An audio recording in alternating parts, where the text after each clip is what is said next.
We are the Center for Performing Arts at the Prince George Community College in Largo, Maryland, where President Biden will deliver remarks this afternoon at 2:45 p.m. this afternoon on his Bidenomics economic agenda.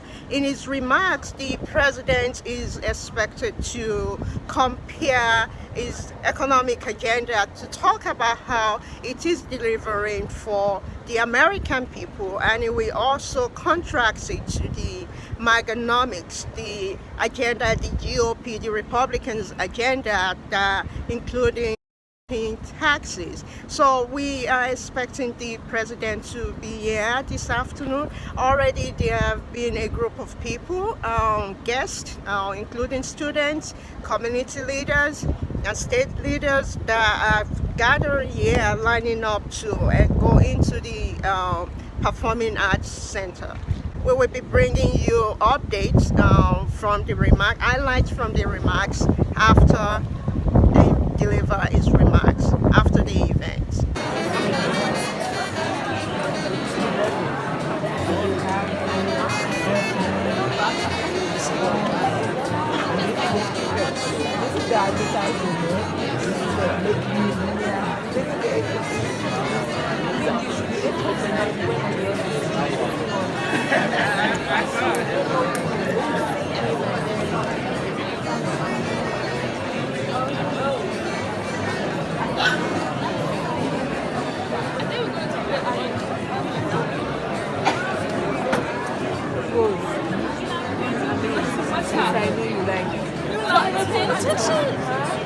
I was taking another picture. You was not paying attention. I'm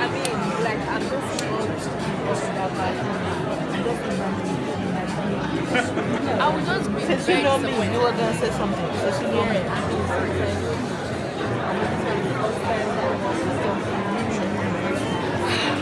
I think they need shit. It's not insult. You taking it out like the pig insult. We're gathered here.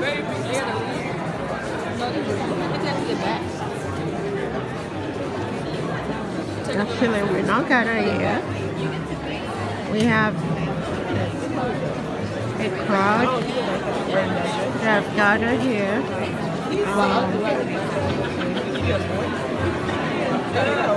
for President Biden remarks inside the Center for Performing Arts.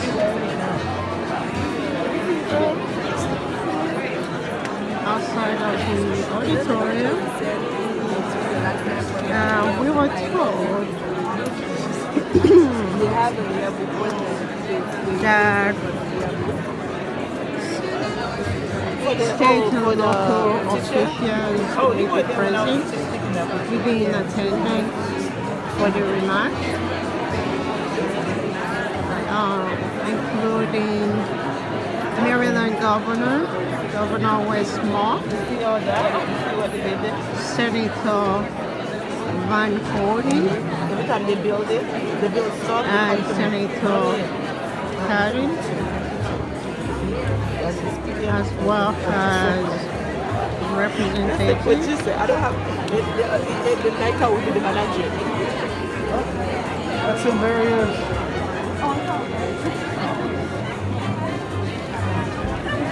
We're getting ready. I believe the remarks, the program is about to begin.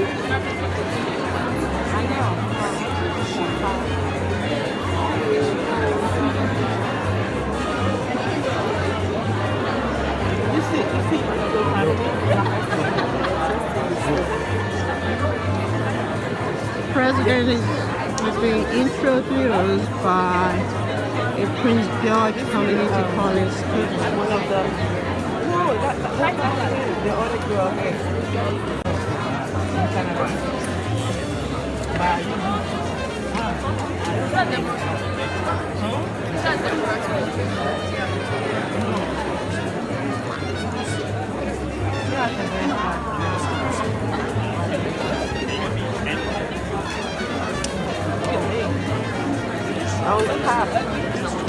I plan on sending kids. In America and Americans. The results speak for themselves. When President Biden was elected in November 2020, the unemployment rate was 6.7%. Today, it's 3.8%. Half. As a result of the legislation sponsored by President Biden, passed by the Congress of the United States, and now law, we've added 13.5 million new jobs to the economy during President Biden's 2.5 years. That is 2.5 times what any president in 4 years has done before in history. That includes 800,000 new manufacturing jobs, which are going to create even more jobs. Factories are opening across America, with construction spending by U.S. manufacturers more than doubling in the past year as a result of the legislation we passed in the last Congress, reaching an annual rate of $190 billion of private sector investment in manufacturing jobs in America. The highest that rate has ever reached. Let me repeat that. That's the highest it has ever reached under the previous administration, which was less than half of that. Wages continue to grow faster than inflation, which has fallen to less than half of what it is a year ago, but still too high, and we're still working on bringing it down. More Americans are working today than at any point in our history. Think of that. More working Americans today than any time in our history. Americans have the grit, the ingenuity, and the determination to build their communities and their country. They just need the tools.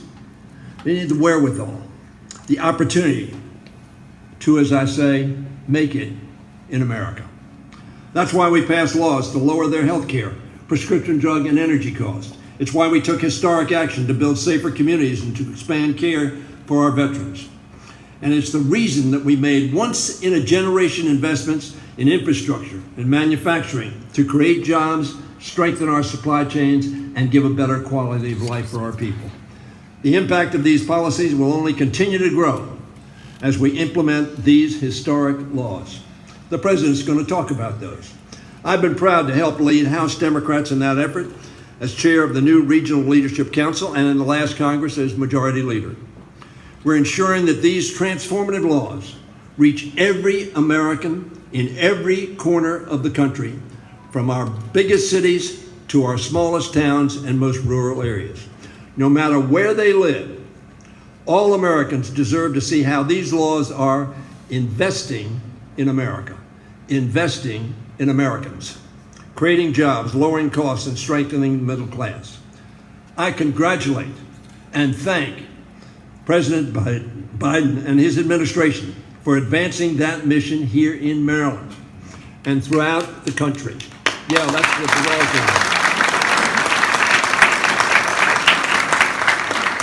are. Ladies and gentlemen, on behalf of my children, my grandchildren, and my great-grandchildren, I thank President Biden for investing in a stronger, healthier, more competitive, and more job-producing America, today, tomorrow, and for generations yet to come.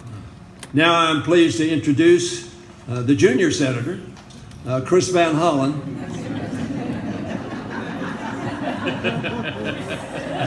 Soon to be the senior senator from the state of Maryland, Chris Van Hollen.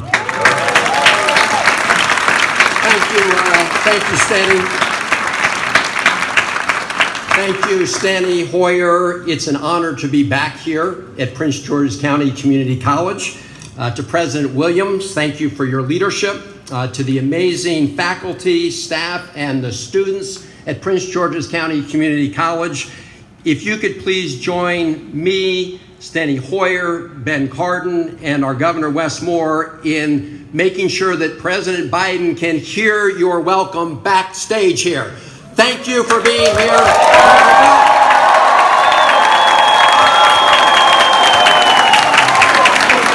That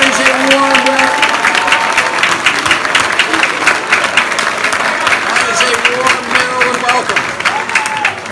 You know, this community college helps create strong career pathways so that students can achieve their dreams. So it's fitting that President Biden is here today to talk about his economic agenda, because Bidenomics is about creating pathways to make the American dream come true for all Americans. You know, for far too long, the reigning economic ideology in this country, and it's a fact that this has been especially true among Republicans and the MAGA crowd, has been the idea of trickle-down economics. You know what that is. It's the idea that you give big tax breaks to the very, very wealthy, and that somehow the benefits of those tax cuts will trickle down and lift everybody else up. That's the theory. The theory is that those tax cuts will provide, a rising tide that will lift all boats. Well, that's the theory. Joe Biden knows that in the real world, it just doesn't work that way. He knows that in the real world, trickle-down economics is about making sure that the cuts help rise the waters so that the yachts and the already well-to-do go even higher, but everybody else gets left behind. Everyone else gets left behind. So the very wealthy keep getting wealthier, but everybody else is treading water. That's why instead of building an economy from the top down, trickle down, President Biden has been all about building an economy from the middle class out and from the bottom up, so that we can really raise all people's standard of living. That's what Bidenomics is all about. And we also have the proof from the previous administration as to their agenda, because when President Trump was in the White House and you had Republican control in the House and the Senate, they passed a $2 trillion tax cut that went mostly to the very, very wealthy, and also helped reward some American companies that ship jobs instead of American products overseas. That is not the Biden way. Instead of giving more tax cuts to corporations that ship jobs overseas, President Biden has pushed through laws that finally require the biggest multinational corporations to pay a little bit more of their fair share. I want you to think about this fact. In 2020, the year before Joe Biden was sworn in as president, 55 of the biggest corporations in America paid zero federal income taxes on $40 billion of profit. That's not right. Under President Biden, we passed a law requiring a minimum 15% for those very big corporations. But it's how we use those revenues that matters, because what he did, President Biden, is to invest those funds in all of our futures, in making America stronger for everybody. The infrastructure modernization bill is resulting in putting more people to work right here in Prince George's County, building out transportation networks and building out high-speed internet connections. The CHIPS and Science Act, bringing more critical manufacturing jobs back home to the United States of America. The Inflation Reduction Act, creating more homegrown union jobs in the area of clean energy so we can also tackle the climate crisis. And we finally, something we've all been working on for decades, finally said to the big pharmaceutical companies, under the Medicare program gets to negotiate for lower drug prices for seniors. And the results are in. Congressman Hoyer mentioned the 13 million new jobs created, record for that first 2 years of an administration. Unemployment is down to record levels. We are seeing real wages up, union jobs up, new small businesses up. But I'm going to end with this. All of that is at risk right now as we speak. Because in the House of Representatives, the MAGA crowd is threatening to shut down the government unless they get their way on their far-right extreme agenda. What do they want to do?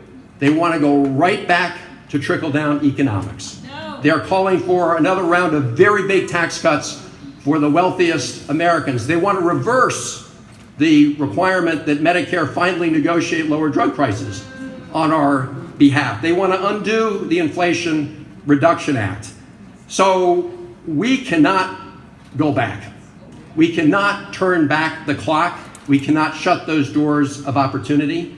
We need to continue to build an inclusive economy with greater shared prosperity for all Americans. That's what Biden economics is all about. So I want to thank the president, thank all of you for being a part of this mission, and I want to thank the person I'm going to bring up next because he's been a critical part of our efforts to get all of that done. I call him not only the senior senator, but the experienced senator from the state of Maryland. I want to thank him. He still has a while to go, and he's going to run right through the finish line, as you can tell from being here today. Ladies and gentlemen, please give Ben Cardin a warm welcome.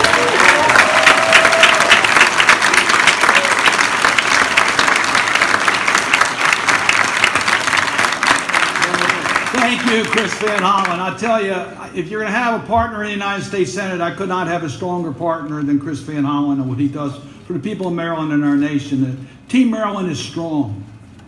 President Biden's in the House. It gives us a chance to say thank you, Mr. President, for what you've done. When you look at what he's been able to get accomplished in a very divided government, it's incredible. He deserves not only the thanks and appreciation, but the support of the American people for what he's been able to get done for us. Thank you, President Biden.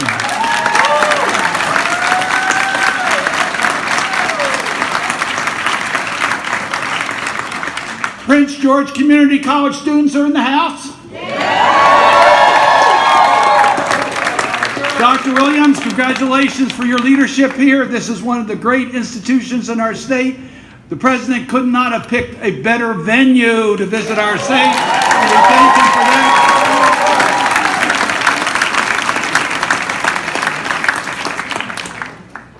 President Biden's vision has been clear from day one. Get us back on track after the devastating COVID pandemic and rebuild an economy that lifts up those that are less fortunate and expands the middle class, working from the bottom up, middle out, instead of the top down. You've heard my colleagues, you heard Steny Hoyer talk about that, you've heard Chris Van Hollen talk about that. Bidenomics is a paradigm that shifts. It's building out the American economy, and it's a new way to close the income gap. It is working. Millions of Americans have been left behind. That disparity ends with Bidenomics, and it's about time. Amen. You heard Senator Van Hollen talk about this trickle-down economics that the Republicans have espoused for over 40 years. 40 years. People aren't even damp yet from that tip-down economics. It has not worked. Bidenomics is centered on 3 pillars. And President Biden has delivered on each of these 3 pillars. First, making smart investments, public investments. Look around us. Look what's happening with our roads, our bridges, our transit systems, what he's done for the Chesapeake Bay. These bills have made huge difference, transformational investments in our economy and in our communities. Second, empowering and educating workers. You're doing that at Prince George Community College.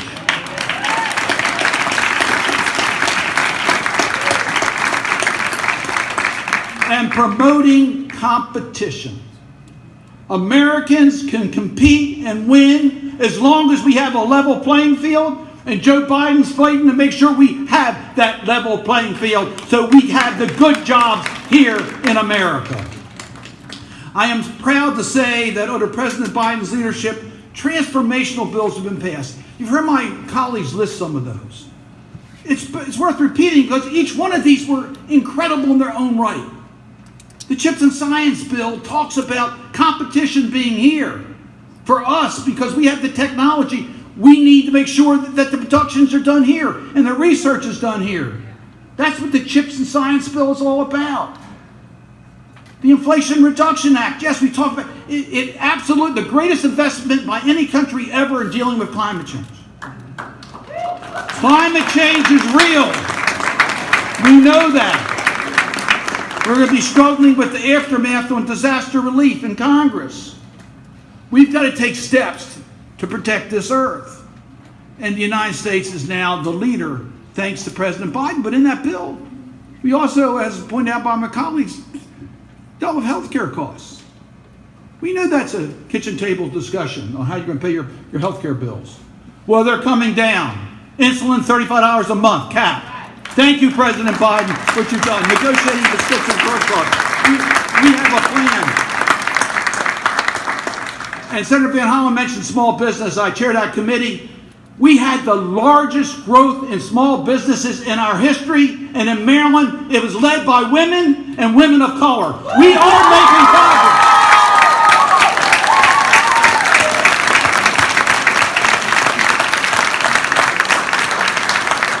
We've left, as our governor says, we leave no one behind.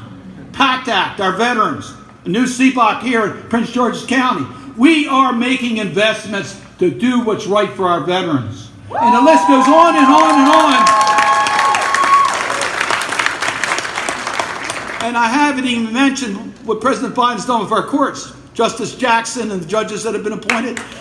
What a difference that is making. And the Respect for Marriage Act, President Biden's record is one that is absolutely incredible. And he did that in a divided Congress. It was not easy. Now, you heard the job numbers, so I won't repeat them again, but 13.5 million new jobs is worth repeating.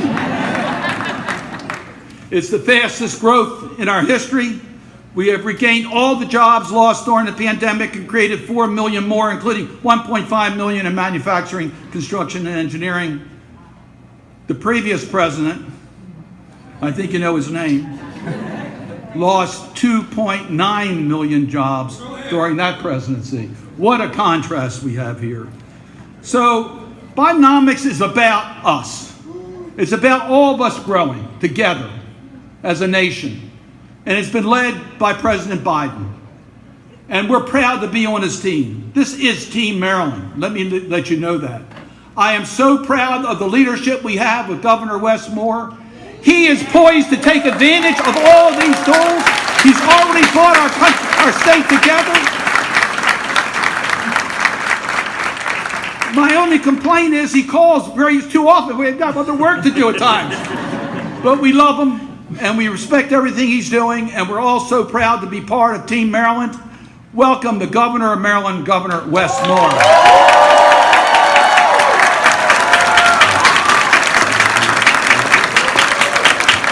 What's going on, Prince George's? Y'all all right? I see y'all out there. It's good to see you. And it's good being back. It's good being back. Y'all good? Yeah. All right. I tell you what, we're great. I got the baddest federal delegation in the country. I am so thankful to have each of you as partners. I am so grateful that every single day we know who is fighting for Maryland every single day down on Capitol Hill and beyond. So God bless all three of you, and thank you so much for all you continue to do. God bless you.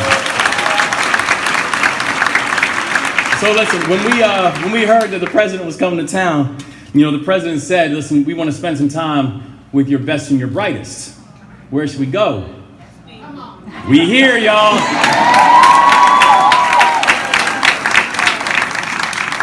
You represent the best of us. Pick the right place. Pick the right place. You represent, that's right. You represent the source of our pride. You represent the hope of every single aspiration we have. You represent the absolute best of us. And so I just want to say also to all the students who are here right now, all the ones who are taking time off from class to make it out to this. I just want to say this to each and every one of you. You are here because this room will be incomplete if you weren't. Every room that you are in, you are there because you belong there.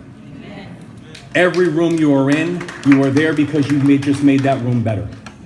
Every room that you are in, you are simply just sitting in a seat or standing in a place that was hard-earned and hard fought for. You stand there with your chest out, you stand there with your chins up, and you represent the way we know you know how to. So God bless you.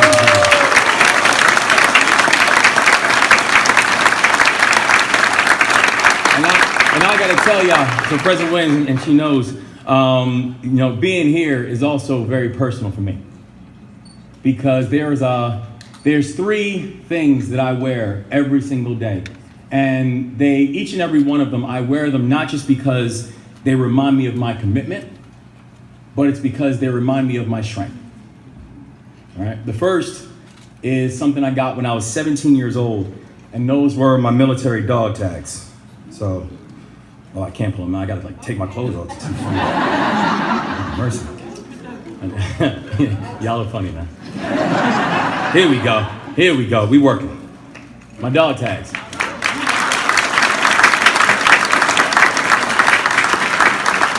I got these when I was 17 years old, and I wear them every single day. And they remind me of a commitment that I made. And they remind me of a pride that I have for every single person that I had the honor of serving with and the oath that we took. The second thing is I had the joy of 16 years ago marrying my best friend.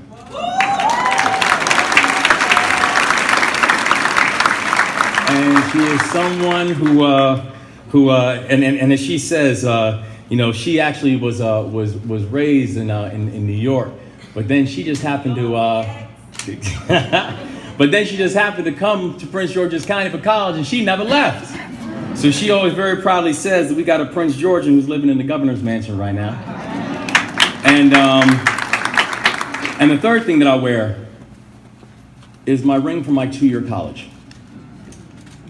I ended up finishing up at Johns Hopkins and then doing my graduate work over in Oxford as a Rhodes Scholar. And people say, so why is it that you wear the ring from your 2-year college? Because it's my foundation.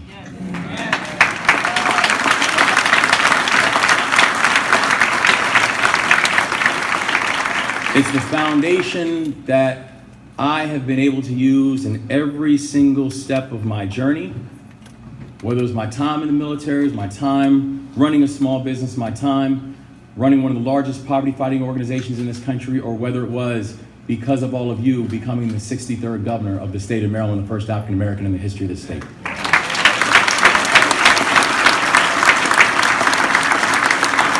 We are very proud of the fact that we have some of the best 4-year schools in America.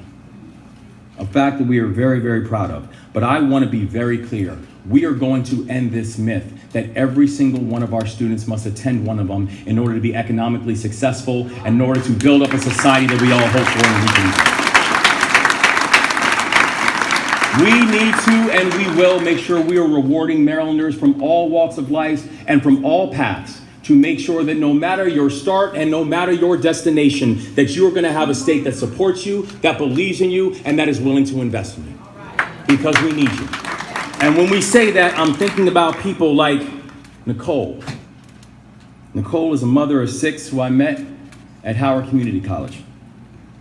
Nicole was working as a full-time medical assistant while pursuing her associate's degree in nursing. And I met her during her graduation. So she's now a graduate. And she is serving on the front lines of Maryland's healthcare system, making sure that every single person who sees her knows that you have not just a trained, but loving arms that are going to welcome you. Her journey shows how community colleges open up the pathway for success, and not just for some, but for everyone who is courageous and hardworking enough to walk through them. That no matter your age, no matter your field, no matter your profession, no matter your passion, this place can and should be home. And we need to lift up people like Nicole and so many others, like so many here, who want to gain new skills, even if they're already part of the workforce. And that's why today, I am proud to announce that the state of Maryland will be directing $17 million towards adult education, and that includes funding for all 16 of the community colleges here in the state of Maryland.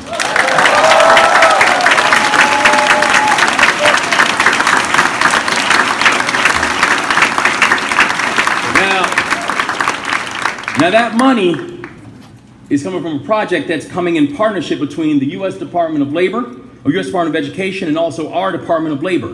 And I want to thank all of our federal partners, and also I want to thank President Biden for giving us the tools that we need to build true pathways for prosperity for every single Marylander. And the reason that matters is this.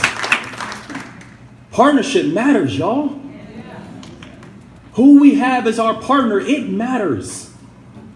It matters that we have an administration who understands what it means to have an economy that's built from the bottom up and the middle out. It matters that we have an administration who understands that results matter and that the people that we are intended to serve, that they should be at the forefront of every decision that we're hoping to make. No matter our background, no matter your family lineage, no matter where you came from, no matter the obstacles you have had in life, this country is yours, and this country will defend you and support you. And it matters that we have a partner in Washington that understands that. Our president has been very clear in his vision to empower and educate workers and to grow middle class. And it's a vision that I stand by because it's not only good for Maryland, it's good for all of us. And I can tell you right now, I will never support plans. Some of these plans that are coming from, that we see on the far right, that are talking about cutting job training programs by $4 billion. That is never going to fly in our state as long as I'm your governor.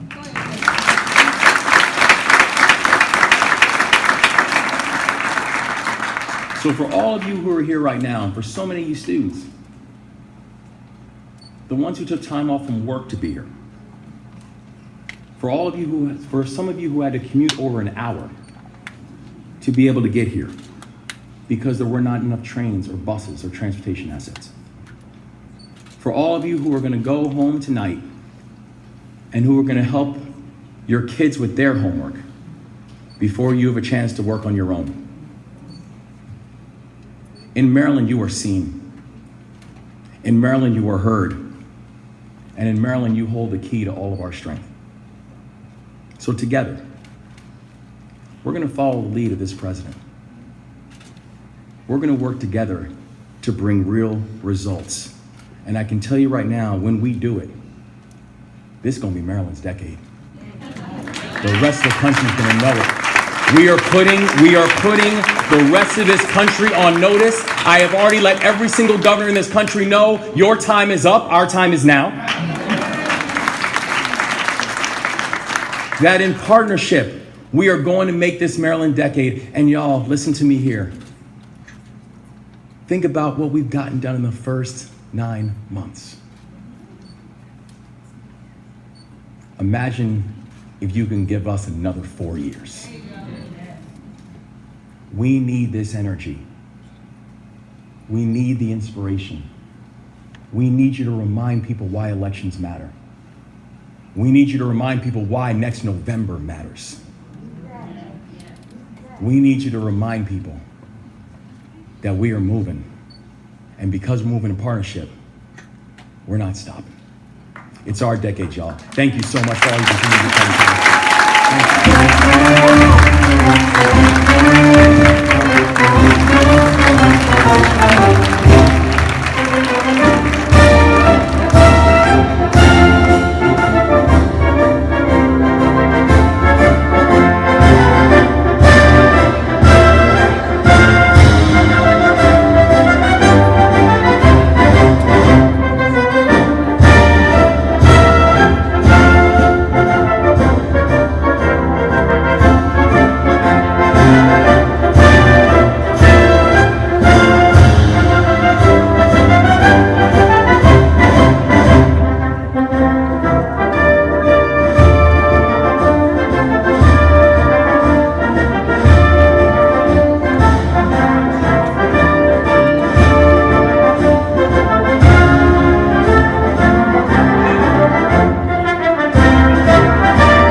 Ladies and gentlemen, please welcome Prince George's Community College student, Sade Davis.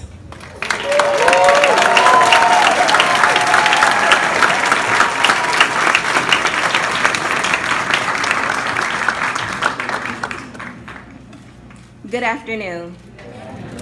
It's an honor to be here today.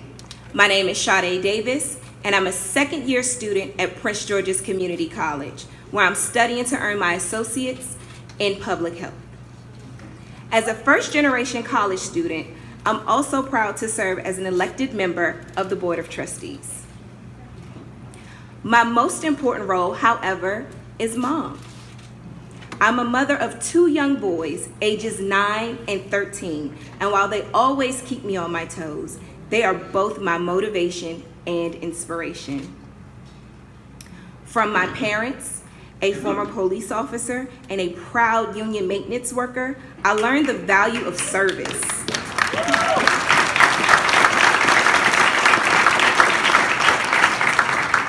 Of dedicating yourself to bettering your community. I learned the important things like hard work, the value of a good paying job to raise a family on, and leading a life of integrity. I'm grateful that in President Biden, we have a leader who's focused on families just like mine, who's fighting every day to restore the middle class and to give hardworking families across this country more breathing room. As a college student, I feel hopeful about the future. Hopeful that I can build a career and provide more opportunities for my children. And that's due in no small part to President Biden. He's getting things done. And he's fighting every day for people like me. It is now my honor to introduce President Joe Biden.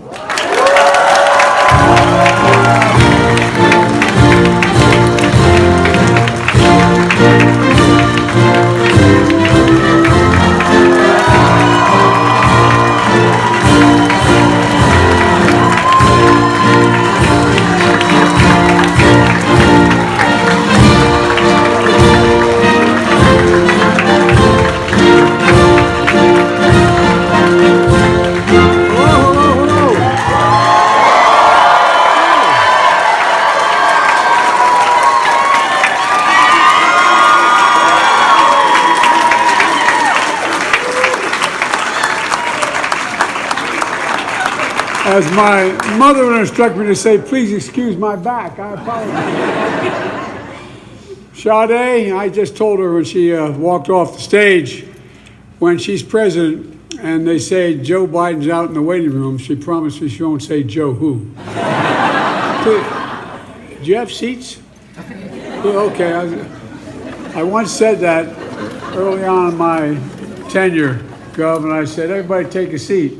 None of them had seats. Well, I tell you what, you guys are impressive. And 3 of you are really close friends. And one's about to become a close friend. Gov, my problem is your biceps are a little small. You're not in very good shape, but I've worked with you, see what we can do. No, but really and truly, thank you. And I appreciate it very much. Senator Ben Cardin is one of the great, I hate the phrase public servants, but it is true. You know, I judge my colleagues over the years based on not just their intellectual capacity and their decency, but their integrity. The men you have here have incredible integrity. And it's just amazing. Chris Van Hollen is one of the reasons why I got elected vice president. He's the guy that did my debate prep for me. And without it, I'd been in real trouble. And Steny Hoyer, he and I share the eastern shore of Delaware and the western shore of Maryland. You know that whole area in there? I keep telling him that it really is part of Delaware, but he doesn't. And David, thank you for being such a great partner. You've been great as well. I really do appreciate it. Prince George Community College, thanks for welcoming us here today. As many of you know, my wife is a professor at a community college. Matter of fact, she's teaching today. She has an expression, and I mean, this is the God's truth. She said, Any country that out-educates us will out-compete us. Any country that out-educates us will out-compete us. Work you do here preparing students to compete in the economy of the future is real. It matters. This summer, I traveled to Chicago where I spoke about a fundamentally changing American economy. From an economy that for decades rewarded those who are at the very top and left everyone behind who just on their own, basically. One that gives working people in this nation not only a fighting chance, they didn't do. You know, that trickle-down economy, not a whole lot. I grew up we weren't poor, but we had a 3-bedroom split-level house with 4 kids and a grandpa living with us. And I didn't see a whole lot trickle down on my dad's kitchen table. But you know, everybody deserves a shot of building the lives they deserve for their families. And we've done that for the first time in a long time. We've climbed out of our great economic crisis. It's beginning to work for working people. This nation is very rich. And who have benefited the most has been the very rich, though, not everybody. And that's not how it should be. The new economic vision has been labeled by those in the Wall Street Journal and the London Economist and some of the more conservative press as Bidenomics. Well, they didn't mean it as a compliment at first. But now they're getting it. What's Bidenomics? It's about investing in, and I feel like I'm going to try not to repeat some of what my colleagues have already said, but it's about investing in America.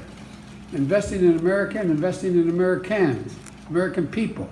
It's about growing the economy from the middle out and the bottom up instead of the top down. Because when the middle class does well, the poor have a ladder up and the wealthy still do very well. I'm a capitalist. If you guys go out here and you can make $1 billion, go get it. Just pay a little more in taxes.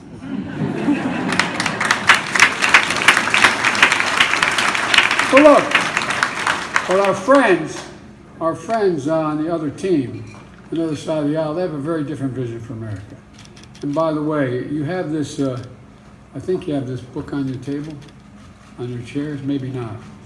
I thought did you my staff hand this out? You just have a little one. Well, I'm the only president who hands out the opposition's economic plan. Oh, you think I'm kidding? Protecting American economic security, fiscal year 2024, the budget, the study committee of Kevin Hearn, budget, and it goes on. This is the mega budget. You know, I want you to take a look at it. I think we have other copies of it. If we don't, we'll get you some. So since I've come to office, all they've really done is attack me and my economic plan. There hadn't been much else. Even though we've created, as I pointed out, over 13 million jobs, more jobs in 2 years than any president's created in a 4-year term. Even though I'm not looking.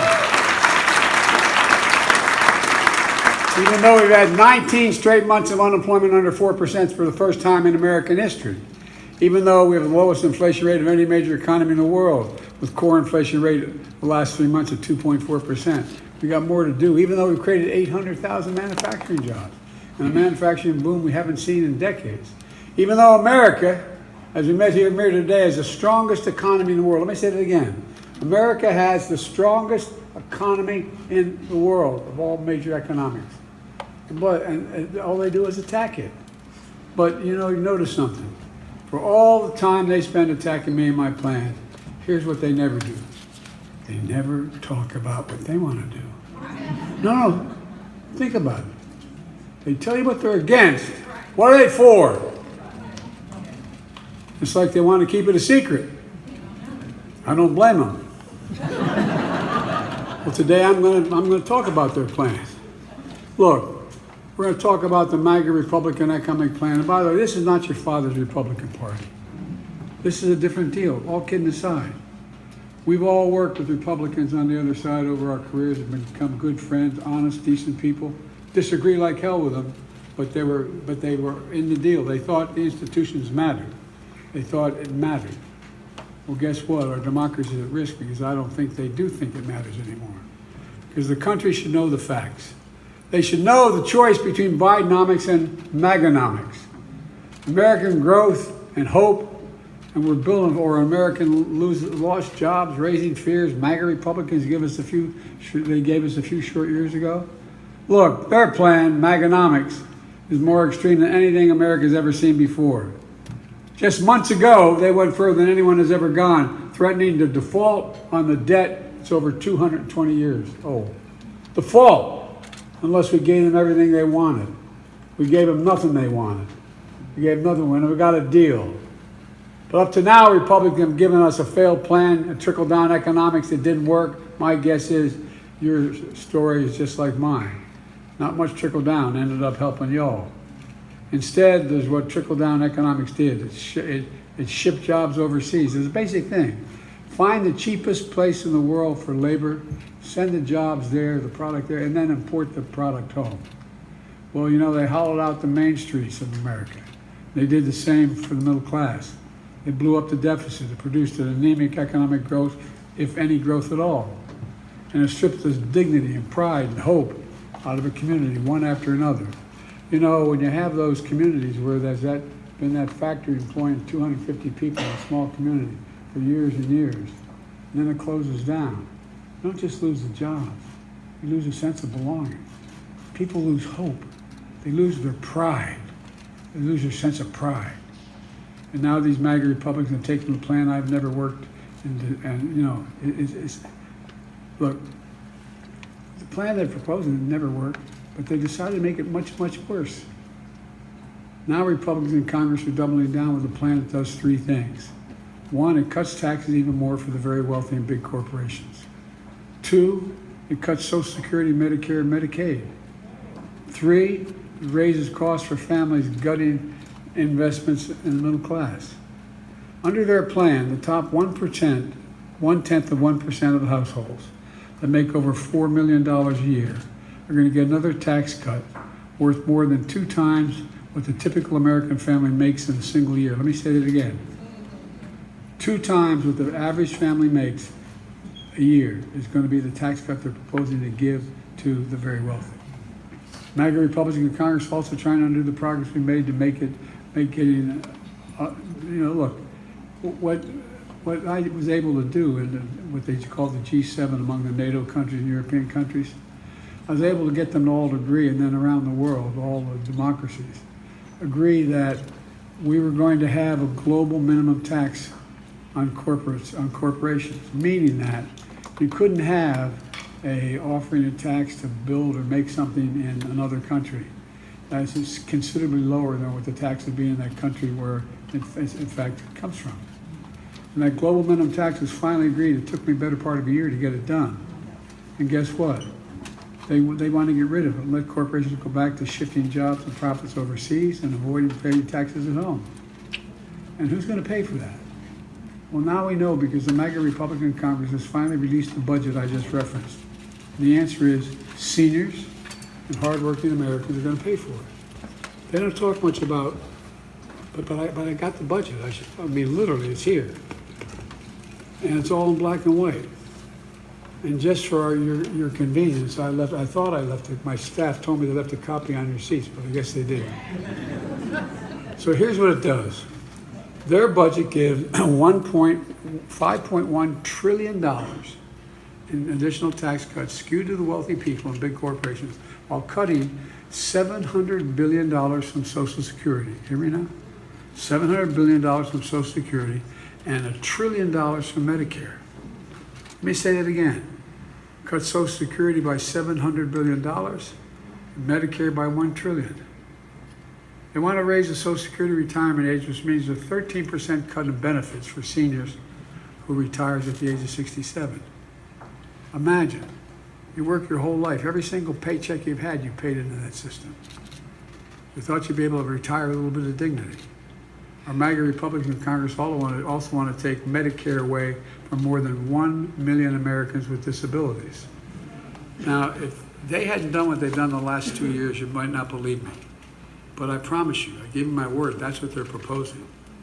They want to cut Medicaid and the Affordable Care Act and the Children's Insurance Program by more than half. What does it mean? Under Bidenomics, as I'm calling it, tens of millions of Americans could lose their insurance. Waiting lists would skyrocket for seniors who need home or community-based care because they have nowhere else to go. They can't have no family to take care of them. Children will not get adequate health care. MAGA Republicans don't think we should be investing in education, and that's not an exaggeration. Students here at Prince George's Community College should know MAGA Republicans in Congress want to slash Pell Grants. More than 6 million students who count on these grants to be able to afford to go to college would lose it. That's what they're pressing for. You saw how they took on my attempt to eliminate student debt. Although we're still going to eliminate a hell of a lot of student debt.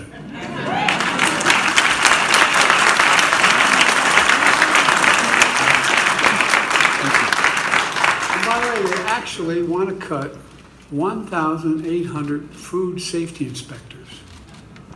I'm serious. I mean, unless I was in, I don't know, Russia, you wouldn't think these would make any sense. But here, so they want to slash research on cures for cancer and Alzheimer's by nearly $4 billion.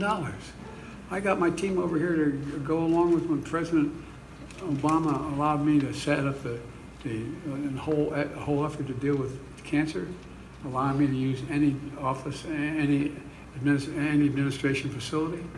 And we've invested billions of dollars. We're at the cusp of changing cancer. You know, we made a commitment, cut cancer in half in 25 years, and extend life to Americans suffering from cancer by significant numbers. It's happening. But they want to cut the funding. Cut the funding. They want to cut the funding that guarantees the clean air and clean water. They don't want those inspectors out there. The new Republican Bidenomics would mean 82,000 children would lose access to Head Start for low-income students and affordable preschool. Not only are they not willing to support our joint effort among your delegation and me to make sure that we're in a situation where we provide for early education. You know, if you send a child to school, no matter what the background is, not to daycare, but to school, where they teach reading, writing, arithmetic at age 3, the cost is de minimis, and you increase by 56% the chance that that child, no matter what background they come from, will go through 12 years of school and on to community college if they choose, and be able to do that. 56%. Look, folks, they want to cut 226,000 teachers and staff. Could lose their jobs at Title I schools that serve the most vulnerable. And now they're turning their backs on the bipartisan budget deal.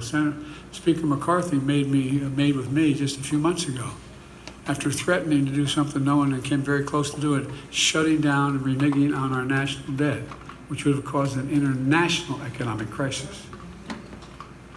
Well, they're back at it again, breaking their commitment, threatening more cuts and threatening to shut down the government again this month. Now, what they do talk about is claiming all these cuts are going to reduce the deficit. When it comes to reducing deficit, let's compare the records a little bit. Under my predecessor, you remember the self-professed king of debt? Well, it turned out he was. He's actually the emperor of debt.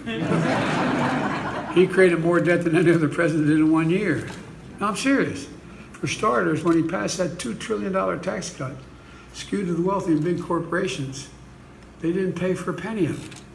The end result was that it has ballooned the national debt by nearly 40%. Over a 200-year accumulated debt, it ballooned it by 40%.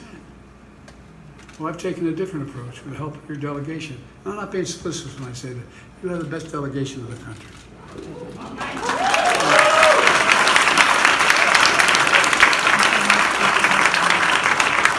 And that's not just because my whole family's from Baltimore. Look, you just cut the budget deficit by they helped me cut the deficit by $160 billion. $160 billion. You know how we did it? By giving Medicare the power to negotiate for lower prescription drug costs. I, along with your senators and congressmen, have been trying for our whole careers to take on Big Pharma. Well, they've intimidated. They spent $200 million on having their lobbyists make sure that didn't happen. But guess what? It happened. We finally won. Not a single solitary Republican voted for that. And now they want to repeal it. hope American seniors are listening because we've made enormous progress here. Let's be clear. We pay more for drug prices for prescription drugs than any nation in the world. And let me be precise with you. If you go in and have a prescription and you go into a drugstore here in Maryland or anywhere in the United States, and you give away the same prescription in Toronto, Canada, or London, England, or Paris, France, or Madrid, Spain, you're going to pay somewhere between 20 and 40% less in those other countries. Same exact drug, made by the same exact company. It's wrong. And guess what? We changed it, and we're not going back.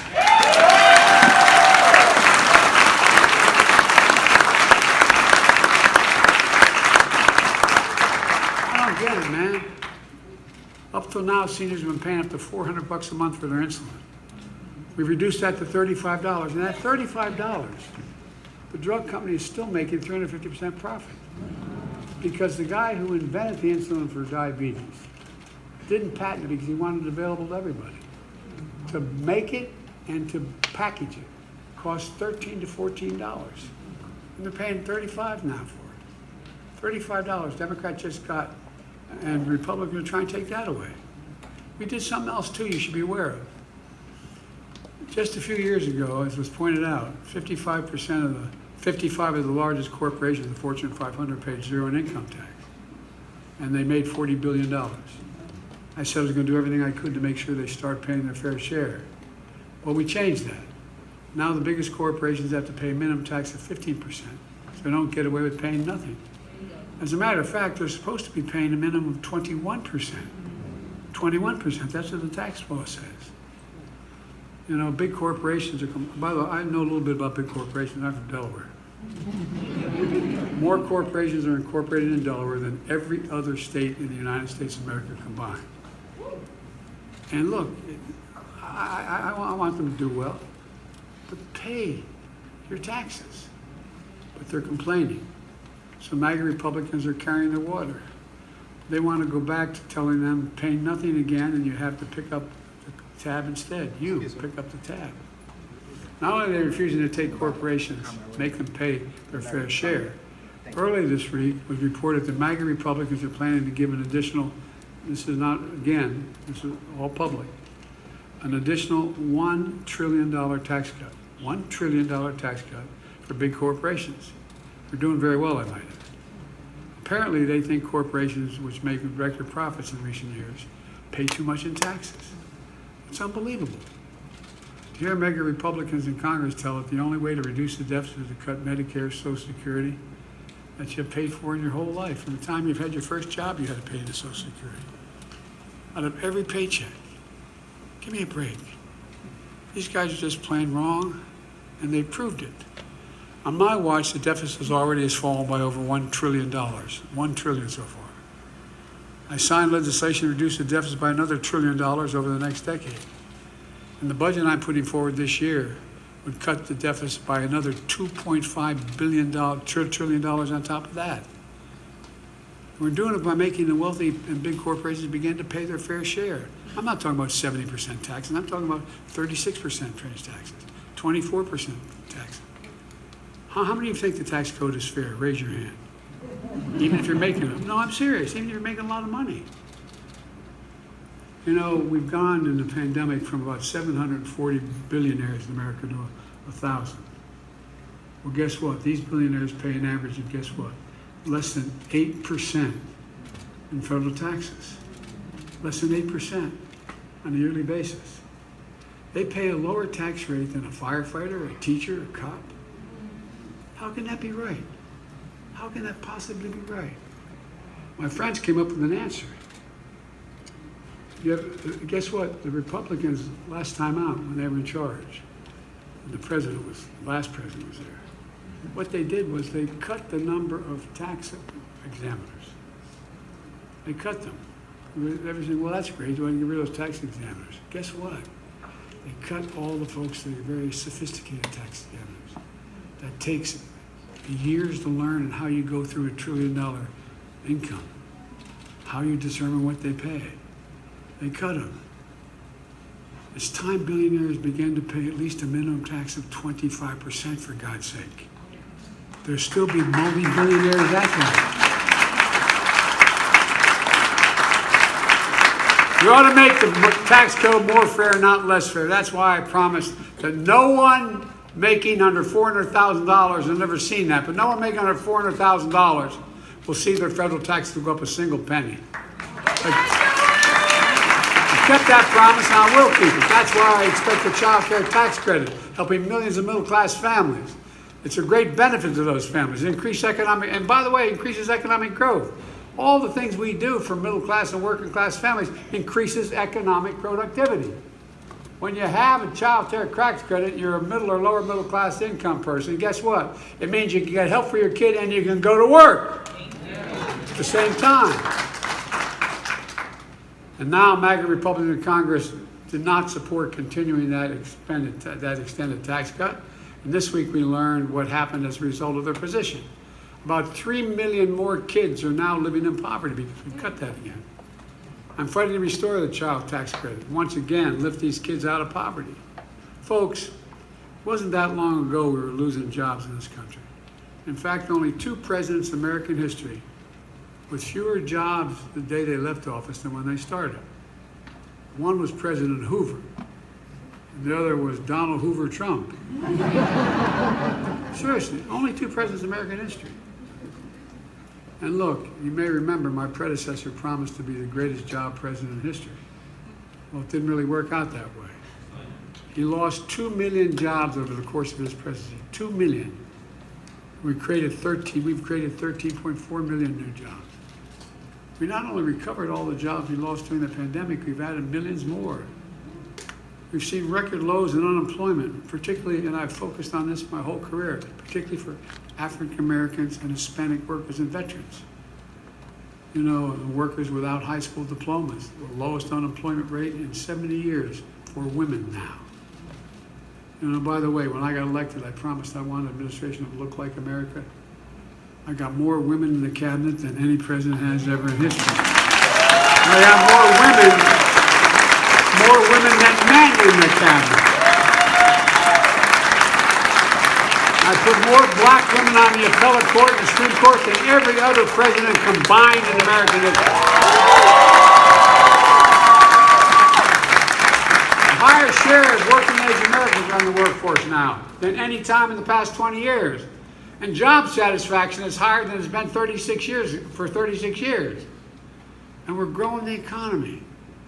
You know, my dad used to have a saying, and I give him my word, this is real. I'm not making this up. He'd say it all the time. He'd say, Joey, a job's about a lot more than the paycheck. It's about your dignity. It's about respect. It's about being able to look your kid in the eye and say, honey, it's going to be okay, and mean it. That's Bidenomics. That's the objective of it. Prior administration promised to revive manufacturing. They failed. I'm not sure they even tried, to be honest with you. No, I'm serious. I'm not sure they tried. As a matter of fact, they had a theory and ship jobs overseas, cheaper labor markets, and import the product. Well, I went back, and I don't know, guys, I didn't know this, and I've been around a long time. I didn't know that Roosevelt passed in 1934 a piece of legislation that said that when the president is given money by the Congress gets money appropriated to spend for the American people, he should only hire American workers and only use American products. No president ever tried to really keep that going, but I have. And here's the deal. That's why we've grown so rapidly.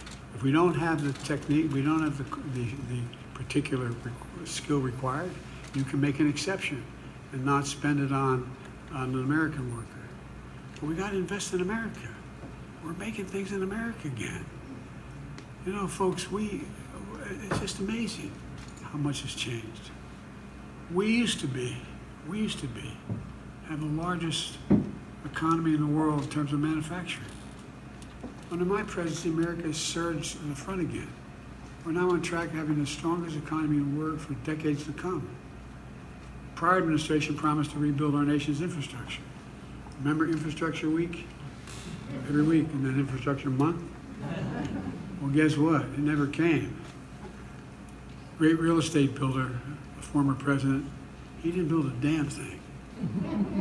No, I mean, think about this. Can you believe we used to have the best infrastructure in the world? We had the best infrastructure, not a joke, the best infrastructure in the world, rated by all these international agencies. But guess what? We fell to rank number 13 in the world. 13 in the world, 12 countries. Better infrastructure, bridges, roads, across the board than we have. Well, when I signed the bipartisan infrastructure bill, these guys helped me get through. We're now investing in America again. Our roads, our bridges, our ports, our airports, high-speed internet, removing lead pipes from everyone so they have access to clean water. Look, folks, because you can't have the strongest economy in the world without the best infrastructure in the world. How can you do both? You can't. We're making sure we're growing the economy in a way that benefits all Americans. We awarded a record $70 billion in federal contracts to small, disadvantaged businesses. And more black small businesses are starting up than any time in American history. Now we have the fastest economic growth from the pandemic of any world economy. We have the lowest inflation rate among the major economies. And we have a lot more to do, though. And I'm going to get those gas prices down again, I promise you. Thank you. But seriously, we're living through one of the greatest job creation periods in our history. And folks, it's not an accident. It's not an accident. That literally is our economic plan in action, Bidenomics in action.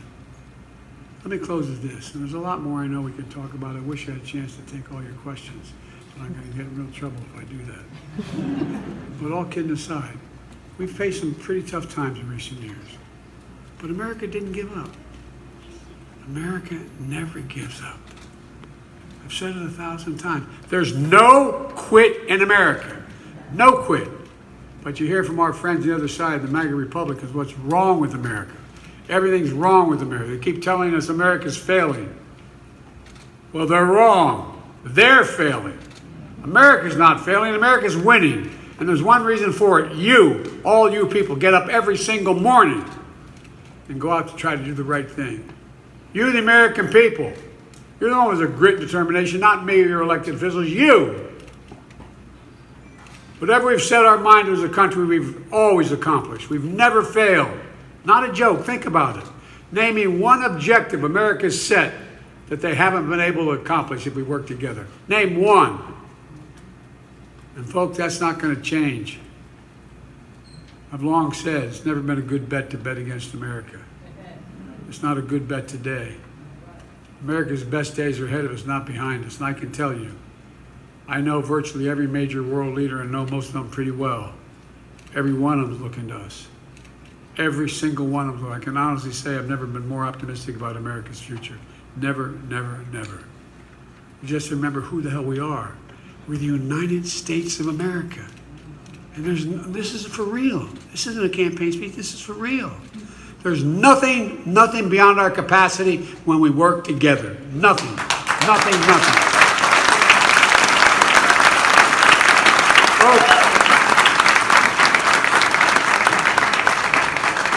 One of the reasons I'm so optimistic is we really are the most unique nation in the world. And you say, well, every nation says it. No, think about it. I mean, in real terms. I think we're the most unique nation in the whole world. Every other country is based on ethnicity, geography, religion, race, creed. We're the only nation, and this is literal, think about it. We're the only nation based on an idea. An idea. We hold these truths to be self-evident, that all men and women are created equal, endowed with their Creator with certain inalienable rights. Look, we've never fully lived up to it. We've never walked away from it. These other guys are trying to walk away from it. I'm about to make a major speech. I made one back when I ran the last time in 2020 up at Independence Hall. Democracy is at stake, folks. Our democracy is under attack. And we got to fight for it. I taught at the University of Pennsylvania for 4 years, and I used to teach political theory. And folks, You always hear every generation has to fight for democracy. And I found myself, it's automatic, we didn't have to believe it. But we do. We do. And look, it's who we are. I had a long talk with my counterpart, who I've known for 25 years, Vladimir Putin. And he started to, he said to me, this was early on when I first got elected, and we're talking about strategic doctrine and keeping nuclear weapons out of space, etc., in Geneva. And he sat there, and when I was making the case, he looked at me and he said that the reason I'm reluctant to talk to you about this, you expect me to bring China along all the time. I said, oh, I don't expect you to bring China along. So you got essentially a 6,000-mile border with China. Your tundra is melting in the Arctic Circle. Methane is coming out. You got a lot of problems. And China doesn't respect you that much. And he looked at me, he kind of stood up. I said, we have Canada to our north, Mexico to our south, Atlantic and Pacific Oceans. We got the most heterogeneous nation in the history of the world. We're together. I'm not asking you to do anything except yourself. It ended up with a very different ending, but my point is, the idea of who we are, there's nothing beyond, I promise you. Madeleine Albright was right, fellas. We are the essential nation. There's not a single room I walk into, not because of Joe Biden, I mean that sincerely, because I'm President of the United States. Not a single nation I walk into, a room I walk into. The rest of the world doesn't stop and say, basically, what do you think? Not a joke. You just got to remember who we are. We are the United States of America. There's nothing beyond our capacity. God bless you all.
the call about 48 hours before today.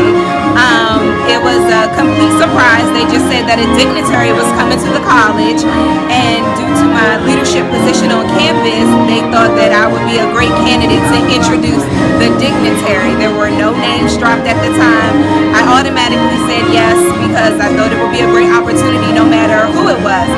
The biggest dignitary to me on campus is Dr. Williams, so it's an honor to just introduce her and to be around her.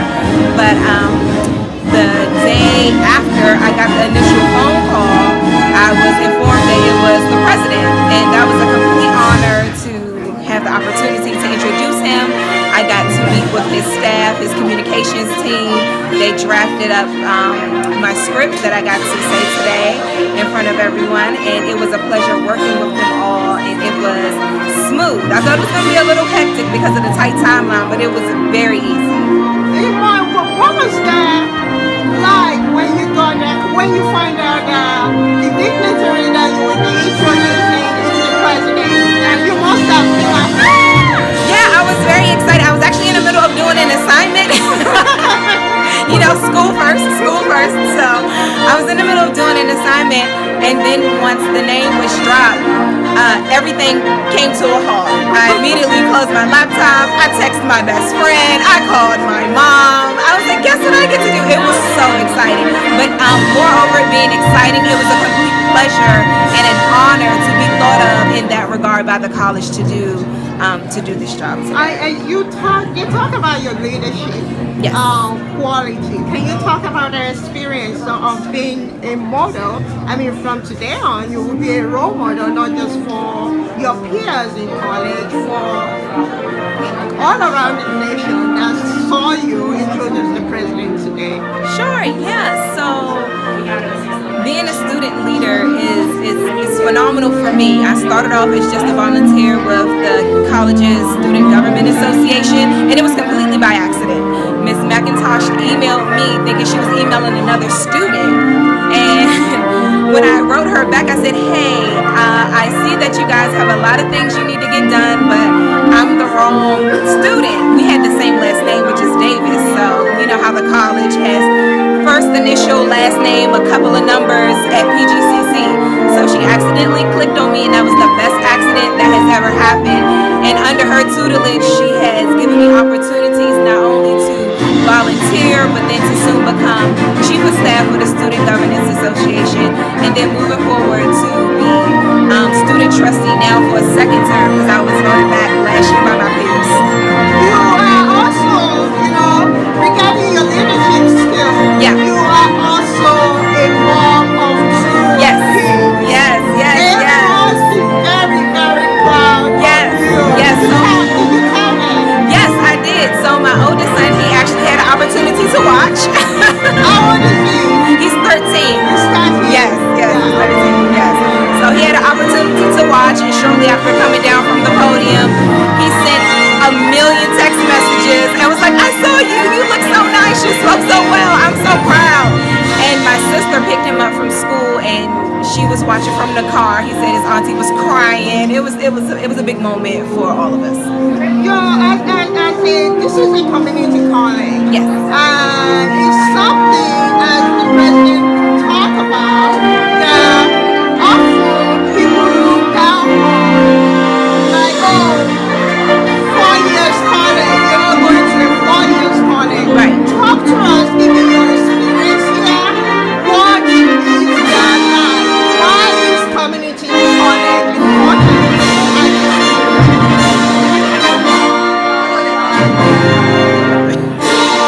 That got kind of loud. So community college is important not only from the financial aspect, but from the camaraderie aspect that I've experienced here at Prince George's Community College. This is not my first time around at college or university. I went to a 4-year school first. So after deciding to come back to get more education for a career change, it was a no-brainer to come to a 2-year institute instead of a 4-year institute. Because one, the economical portion, the closer commute, the same classes that they have at the 4-year, they have at the 2-year, and then I wanted a more personalized experience. So the smaller class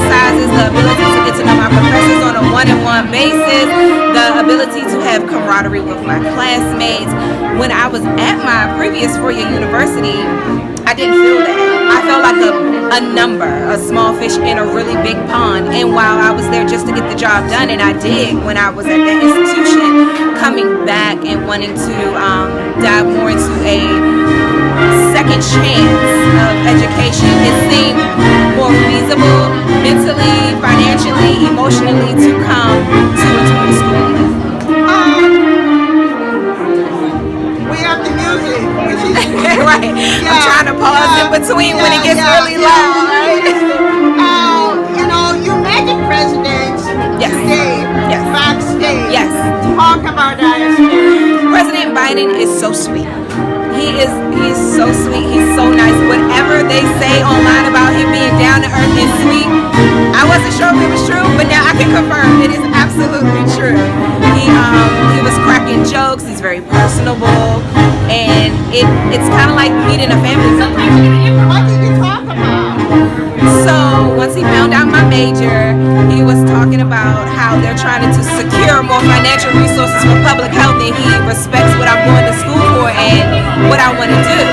I also had the opportunity to talk to his team yesterday. I mentioned in my speech that my father is a retired union worker, and ironically enough, my dad worked as a union maintenance worker for the Senate, and him and Joe Biden they crossed paths when he was a senator back on Capitol Hill.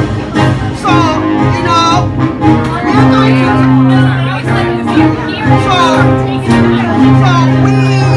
I just my question to you, my last question to you is, did the president talk a little bit about it? Student debt relief they have been working on. And one other thing that is important to you, child care.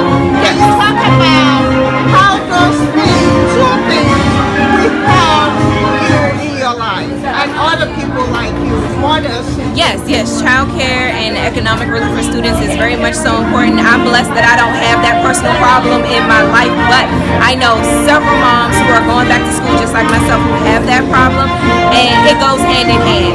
In order to be successful, you need an education, and in order to get your education, you need to build a village to help you take care of other things such as things that might be at home or your child care. So it's definitely necessary, and it goes hand in hand.